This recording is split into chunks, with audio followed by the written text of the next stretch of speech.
হ্যাঁ, আর লাস্ট যেটা বলবো যে এখানেও রিলিজ শাকিব খানের একটা ছবি, ইন্দো বাংলাদেশের ছবি, তো সেই ছবিটাকে নিয়ে তুমি কি কম্পিটিশন হিসেবে দেখছো নাকি তুমি সাদরে আমন্ত্রণ জানাবে? না, বাজার খোলা আছে, যে কেউ আসতে পারে। না, বাজার খোলা আছে, যে কেউ আসতে পারে। এবার তাণ্ডব সিনেমা দেখে এটা কি বলল ওপার বাংলার জনপ্রিয় অভিনেতা জিৎ। মেগাস্টার শাকিব খানের তাণ্ডব সিনেমা দেখে হতভম্ব হয়ে পড়ে জিৎ। তিনি বলেন, এই সিনেমাটি আমি আগে যেন কোথায় দেখেছি। বলিউডের টাইগার শ্রফের কোন সিনেমা থেকে যেন শাকিব খানের তাণ্ডব সিনেমার মিল আছে। জিৎ আরও বলে, টাইগার শ্রফের সেই সিনেমা থেকে তাণ্ডব সিনেমায় শাকিব খান বিভিন্ন অ্যাকশন সিন কপি করেছে। এবং জিৎ পরে বলেন, হ্যাঁ, শাকিব খানের তাণ্ডব সিনেমাটি অতটা পরিমাণেও খারাপ হয়নি, যা ভেবেছিলাম তার চেয়ে মোটামুটি ভালো হয়েছে।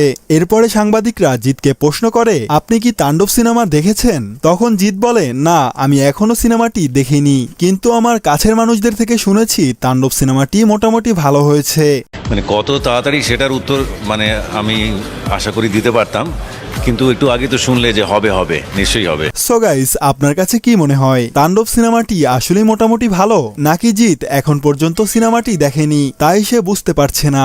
আর আপনি যদি তাণ্ডব সিনেমাটি দেখে থাকেন তাহলে অবশ্যই কমেন্টে জানাবেন। ধন্যবাদ।